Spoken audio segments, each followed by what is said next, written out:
13. 계명을 통해 어려움과 장애를 극복함. 10계명은 우리가 최선을 다하는 데 도움이 되는 강력한 가르침이지만 어려운 장애물과 어려움을 제시할 수도 있습니다. 이 장에서 우리는 우리 앞을 가로막는 모든 어려움을 극복하기 위해 힘과 회복력의 원천으로 10계명을 사용하는 방법을 탐구할 것입니다. 10계명에 대한 책임을 유지하도록 동기를 부여하고 목표에 따라 계명의 우선순위를 정하고 가르침을 더 깊이 이해하기 위한 자료에 접근하는 방법을 배우게 됩니다. 추가적으로 우리는 신앙과 영적 공동체가 어떻게 10계명에 따라 생활하는데 추가적인 힘과 지침을 제공할 수 있는지 탐구할 것입니다. 이 장을 마칠 때쯤이면 당신은 장애물을 극복하고 10계명을 실천하는 여정에서 의미 있는 진전을 이룰 수 있는 도구를 갖게 될 것입니다. 10계명의 힘을 깨우십시오. 힘과 회복력으로 목표를 달성하십시오. 계명을 통해 어려움과 장애물을 극복함. 10계명에 따라 생활하는 것은 훌륭한 목표이며 여러분의 삶에 큰 영적 평화와 성취감을 가져다 줄 수 있습니다. 그러나 다른 목표나 여정과 마찬가지로 올바른 방향을 유지하고 원하는 결과에 도달하기 위해서는 극복해야 할 특정한 장애물이 있을 것입니다. 이러한 장애물을 인식하고 이를 극복하기 위한 조치를 취하는 것이 중요합니다. 이러한 장애물에 직면하는 첫 번째 단계는 장애물을 식별하는 것입니다. 습관과 방해 요소는 영적인 발전과 성장을 방해할 수 있는 가장 흔한 장애물 중 일부입니다. 여기에는 건강에 해로운 행동, 미루는 습관, 오락이나 여가 활동에 지나치게 탐닉하는 경향, 사람이나 물질적 항목에 너무 쉽게 영향을 받는 경향이 포함될 수 있습니다. 장애물을 파악한 후에는 귀하가 살고 있는 가치와 신념을 검토할 때입니다. 이러한 가치와 신념이 10계명과 일치하는지 스스로에게 물어보십시오. 그렇지 않다면 이제 변경을 고려해 볼 때입니다. 10계명에 따라 생활하는 데 방해가 되는 것이 무엇인지, 그리고 그렇게 하기 위해 무엇을 변경해야 하는지 생각해 보십시오. 계명을 지키는 데 필요한 시간과 자원의 양을 분석하는 것도 중요합니다. 이는 종교 예배에 참석하고 명상에 시간을 보내는 것에서부터 자원, 봉사 및 자선 활동에 기부하는 것까지 다양합니다. 영적인 목표를 달성할 수 있도록 이러한 활동에 필요한 시간과 자원을 할당하십시오. 마지막으로 직면할 수 있는 한계를 무너뜨리는 전략을 개발하십시오. 우울증이나 스트레스로 어려움을 겪고 있거나 단순히 압도당하고 낙담한 느낌을 받고 있다면 이러한 장애물을 극복하기 위한 조치를 취하십시오. 영적 지도자나 멘토에게 조언이나 지도를 구하거나 마음 챙김 수련에 참여하거나 호흡 운동을 수행하여 마음을 맑게 하고 긍정적인 길로 가는 데 도움을 주는 것을 고려해 보십시오. 긍정적인 태도와 습관 및 행동 변화에 대한 헌신을 통해 영적 성장을 방해하는 모든 장애물을 무너뜨릴 수 있습니다. 계명을 통해 어려움과 장애물을 극복함. 10계명에 따라 생활하는 것은 어려울 수 있습니다. 이런 식으로 삶을 살아갈 때 우리 모두는 투쟁의 순간에 직면합니다. 그러나 정서적 강인함과 회복력으로 이러한 장애물을 극복하는 것은 가능합니다. 결심을 강화하고 이러한 문제에 대처하는 방법을 배우는 데 사용할 수 있는 다양한 대처 메커니즘이 있습니다. 시작하는 가장 좋은 방법 중 하나는 자기관리에 집중하는 것입니다. 자신을 위한 시간을 만들고 기분을 좋게 만드는 일을 해야 합니다. 산책을 가거나 거품 목욕을 하거나 단순히 충분한 수면을 취하는 것이 될 수 있습니다. 자신을 돌볼 시간을 갖는 것이 중요합니다. 또한 정신 건강을 돌보고 마음 챙김과 명상과 같은 일을 우선시해야 합니다. 자신에게 맞는 자기관리 방법을 찾고 이를 생활의 일부로 만드는 것이 좋습니다. 긍정적인 태도를 키우는 것은 장애물과 어려움을 극복하는 데도 도움이 될 수 있습니다. 예를 들어 감사를 실천하는 것은 사고방식을 보다 긍정적인 관점으로 바꾸는 좋은 방법입니다. 자신의 삶에 있는 것에 감사하는 시간을 갖는 것은 동기를 부여하고 적극적으로 유지하는 데 도움이 될 수 있습니다. 다른 사람에게 어떻게 봉사할 수 있는지 생각해 보는 것도 중요합니다. 도움이 필요한 사람들을 돕는 것은 목적의식을 갖게 하고 자신에 대해 더 나은 기분을 갖게 할 수 있습니다. 유발 요인을 인식하고 이해하는 것도 어려움을 극복하는 데 중요한 부분입니다. 스트레스가 삶에서 어떻게 나타날 수 있는지 인식하고 신체적, 정서적 경고 신호에 주의를 기울이는 것이 중요합니다. 유발 요인을 알게 되면 어려운 상황을 건전한 방식으로 처리하기 위한 전략 개발을 시작할 수 있습니다. 자신에 대한 책임 시스템을 개발하는 것도 중요합니다. 여기에는 목표와 목표 설정, 루틴 생성, 지원 시스템 찾기가 포함될 수 있습니다. 당신을 격려하고 올바른 방향으로 나아갈 수 있도록 의지할 수 있는 사람이 있다는 것은 큰 이점입니다. 또한 동기를 유지하려면 자신에게 보상을 주어야 합니다. 간식, 작은 선물, 업무 휴가 등으로 자신에게 보상할 수 있습니다. 전반적으로 정서적 강인함과 탄력성을 키우는 것은 10계명에 따라 생활하면서 겪는 어려움과 장애물을 극복하는 데 중요합니다. 당신이 그것을 할 수 있다는 것을 기억하고 당신이 이룩한 발전에 자부심을 갖는 것이 중요합니다. 올바른 전략과 긍정적인 태도를 통해 당신은 더 강해지고 회복력이 강해질 수 있습니다. 자기 동기부여와 책임을 위한 전략. 10계명에 따라 생활하겠다는 동기와 결심을 갖는 것은 어려울 수 있습니다. 목표를 달성하고 올바른 방향을 유지하려면 책임감이 필요합니다. 이 섹션에서 우리는 10계명을 실천할 때 동기를 부여받고 책임감을 유지하는 방법을 살펴보겠습니다. 목표와 구체적인 목표 설정. 계명에 따라 생활하면서 동기를 부여받고 책임감을 유지하는 한 가지 방법은 목표를 설정하고 실질적인 목표를 세우는 것입니다. 더 큰 목표를 시간이 지남에 따라 달성할 수 있는 더 작고 관리하기 쉬운 목표로 나누는 데 도움이 될 수 있습니다. 달성할 수 있는 현실적인 목표를 설정하는 것도 중요합니다. 이렇게 하면 낙담과 패배감을 예방하는 데 도움이 됩니다. 일상과 습관의 시스템 만들기. 루틴과 습관 시스템을 만들면 순조롭게 진행되고 진행 상황을 추적하는 데 도움이 될 수 있습니다. 구조와 일정을 가지면 목표를 달성하기 위해 집중하고 동기를 부여하는 데 도움이 될 수 있습니다. 이는 진행 상황을 추적하기 위해 달력을 설정하거나 일지에 목표를 기록하는 것을 의미할 수 있습니다. 이러한 루틴이 관리 가능하고 달성 가능한지 확인하는 것이 중요합니다. 지원 시스템 개발. 지원 시스템을 구축하는 것은 동기부여와 책임감을 유지하는 또 다른 중요한 부분입니다. 강력한 지원 시스템을 갖추면 순조롭게 진행되고 진행 상황을 유지하는 데 도움이 됩니다. 가족, 친구, 영적 지도자 등 격려와 책임을 줄 수 있는 사람들을 찾아보십시오. 또한 책임 있는 커뮤니티를 찾으십시오. 여기에는 10계명에 따라 살기 위해 헌신하는 사람들의 온라인 그룹을 구성하거나 가입하는 것이 포함될 수 있습니다. 보상 및 인센티브. 계명을 지키려고 노력할 때 보상과 인센티브를 고려하는 것도 중요합니다.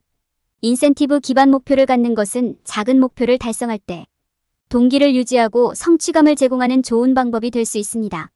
도중에 작은 승리를 축하하는 것은 추진력을 유지하고 영적 여정을 향상시키는 데 도움이 될 수 있습니다. 목표와 실질적인 목표를 설정하고 일상과 습관의 시스템을 만들고 지원 시스템을 개발하고 보상과 인센티브를 찾음으로써 10계명에 따라 생활하는 실천에 동기를 부여하고 책임감을 유지할 수 있습니다. 올바른 전략과 지원을 통해 영적으로 힘을 얻고 목표를 달성할 수 있습니다. 10계명의 우선순위. 10계명에 따라 생활할 때 둘 사이의 균형을 이루기 위해 목표와 책임의 우선순위를 정하는 것이 중요합니다. 그렇게 하면 계명에 따라 생활하는 데 있어 주의 깊게 의도적으로 생활하는 데 도움이 될 수 있습니다. 이러한 균형을 이루는 첫 번째 단계는 현재의 책임과 약속을 평가하는 것입니다. 매일 활동과 프로젝트에 투자하는 시간을 솔직하게 살펴보는 것이 중요합니다. 이를 통해 우선순위가 가장 높은 항목과 다른 사람에게 위임할 수 있는 항목, 가능하다면 완전히 제거할 수 있는 항목을 평가하는 데 도움이 됩니다. 10계명에 따라 생활하는 데 헌신할 시간과 에너지를 확보하려면 스스로 경계와 한계를 설정하는 것이 중요합니다. 귀하의 목표와 일치하지 않는 활동, 책임 및 약속을 거부하는 방법을 배우는 것도 중요합니다. 기회를 거절하는 것은 어려울 수 있으며 특히 경력이나 재정적 발전으로 이어질 수 있는 경우에는 더욱 그렇습니다. 그러나 이러한 활동이 장기적으로 귀하에게 가장 큰 이익이 되지 않을 수 있다는 점을 기억하는 것이 중요합니다. 의심스러울 때는 잠시 멈춰서 이 활동이 10계명에 따라 생활하는 데 도움이 되는지 자문해보는 것이 가장 좋습니다. 대답이 아니오라면 정중하게 기회를 거절하는 것이 가장 좋습니다. 마지막으로 10계명에 따라 생활하기 위해 완수할 수 있는 활동과 약속의 목록을 작성하는 것이 도움이 될 수 있습니다. A는 가장 높은 우선순위가 무엇인지 파악하는 데 도움이 되며 계속해서 순조롭게 진행되도록 동기를 부여할 수도 있습니다. 발전이 항상 선형적인 것은 아니며 필요할 때 휴식을 취하고 자신에게 은혜를 베푸는 것도 괜찮다는 점을 기억하는 것이 중요합니다.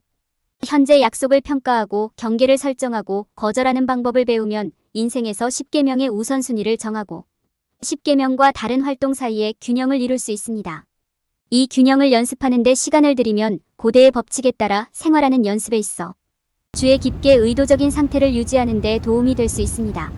10계명을 더 잘 이해함. 10계명을 더 잘 이해하는 것은 이러한 고대 율법에 따라 영적인 삶을 사는 데 필수적입니다. 그러나 계명이 시간이 지남에 따라 다양한 방식으로 해석되어 왔으며 해석도 문화, 영성 및 종교에 따라 다를 수 있으므로 이는 어려울 수 있습니다.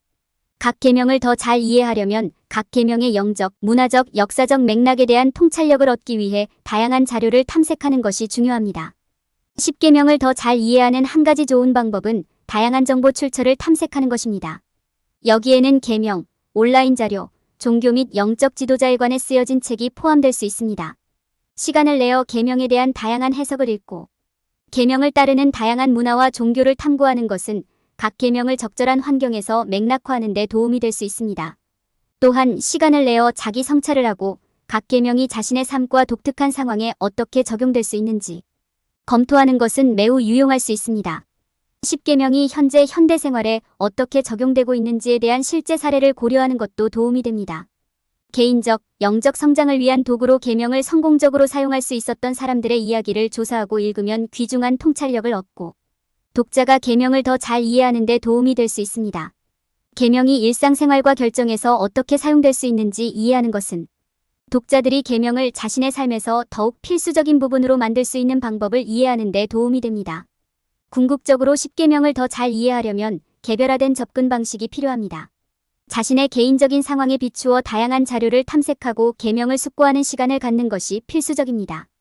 계명에 대한 단일한 해석은 없으며 각 계명마다 다른 의미를 가질 수 있다는 점을 이해하는 것이 중요합니다. 계명의 문화적, 영적, 역사적 맥락을 이해하고 그것이 자신의 삶에 어떻게 적용될 수 있는지 검토함으로써 각 개인은 10계명을 더 잘 이해할 수 있습니다. 제목 신앙과 영적 공동체에서 힘과 인도를 찾다. 현대 사회에서 10계명에 따라 생활하는 데 필요한 힘과 인도를 찾는 것이 종종 어려운 일처럼 느껴질 수 있습니다. 감사하게도 신앙과 영성은 이 과제를 해결하는 데 있어 강력한 동맹자입니다. 신앙과 종교는 계명에 따라 생활하고자 하는 사람들에게 힘과 인도의 원천을 제공합니다. 기도와 명상은 또한 신성과의 깊은 연결을 키우는 데 사용될 수 있으며 영적 공동체와의 연결은 다양한 전통과 영적 길을 탐구하는 데 도움이 될 수 있습니다. 용서와 수용의 힘을 이해하는 것은 계명에 따라 생활하는 데 필수적입니다. 용서와 수용은 죄책감과 후회를 완화하는 데 도움이 되며 우리가 직면할 수 있는 모든 장애물을 헤쳐나갈 수 있는 힘을 줍니다. 용서를 통해 우리는 자신과 타인에 대해 연민을 갖는 법을 배울 수 있으며 수용을 통해 우리는 앞으로 나아가고 자신을 위해 더 나은 삶을 창조하는 법을 배울 수 있습니다. 다양한 신앙 전통을 탐구하고 참여하는 것도 귀중한 통찰력을 제공할 수 있습니다. 신앙 전통은 우리가 10계명뿐만 아니라 우리 주변 세계에서 우리의 위치를 이해하는 데 도움이 될 수 있습니다. 이는 우리 삶에서 조화와 균형을 찾기 위해 계명을 활용하는 방법을 이해하는 데 도움이 될 수 있습니다. 그것은 또한 우리가 절망할 때 위안을 찾고 기쁠 때 힘을 찾는 데 도움이 될 수 있습니다. 영적 공동체를 찾는 것은 신앙 여정을 발전시키는 데 핵심입니다. 이 커뮤니티는 10계명에 따라 생활하는 데 필요한 지원과 지침을 제공할 것입니다. 그러한 공동체는 또한 여러분이 다양한 전통과 영적인 길을 탐구하는 데 도움을 줄 수 있습니다. 또한 목표 달성을 위해 동료들에게 의지할 수 있으므로 책임감과 동기부여의 훌륭한 원천이 될 수 있습니다. 기도와 묵상에 참여하는 것은 10계명에 따라 생활하는 데 있어서 믿을 수 없을 만큼 강력한 힘을 발휘할 수 있습니다. 기도는 필요할 때 위안과 위안을 줄 수 있으며 신앙과 신성과의 연결을 유지하는 훌륭한 방법입니다. 명상은 마음을 맑게 하여 현재 순간과 당면한 과제에 더 집중할 수 있도록 도와줍니다. 그것은 여러분의 영적 여정에 집중하고 동기를 부여하는 데 도움이 되는 훌륭한 도구가 될 수 있습니다. 마지막으로 10계명을 이해하는 것은 일회성 과정이 아니라 학습과 성장의 지속적인 여정이라는 점을 기억하는 것이 중요합니다. 책, 온라인 자료, 영적 지도자 등 다양한 자료를 활용하는 것은 계명에 대한 이해와 계명과 자신의 삶과의 관련성을 발전시키는 데 엄청난 도움이 될 수 있습니다. 결단력과 믿음으로 10계명에 따라 생활하는 데 방해가 되는 모든 장애물을 극복할 수 있습니다. 결론. 이 장에서는 10계명의 도움으로 어려움과 장애물을 극복하는 방법에 대해 논의했습니다. 10계명에 따라 생활하는 데 방해가 되는 장애물을 인식하는 것은 이를 극복할 수 있는 힘과 탄력성을 키우는 데 중요합니다. 또한 목표에 따라 10계명의 우선순위를 정하고 다양한 자료를 활용하여 10계명을 더 잘 이해할 수 있습니다. 마지막으로 신앙과 영적 공동체에서 힘과 인도를 찾는 것을 기억하는 것이 중요합니다.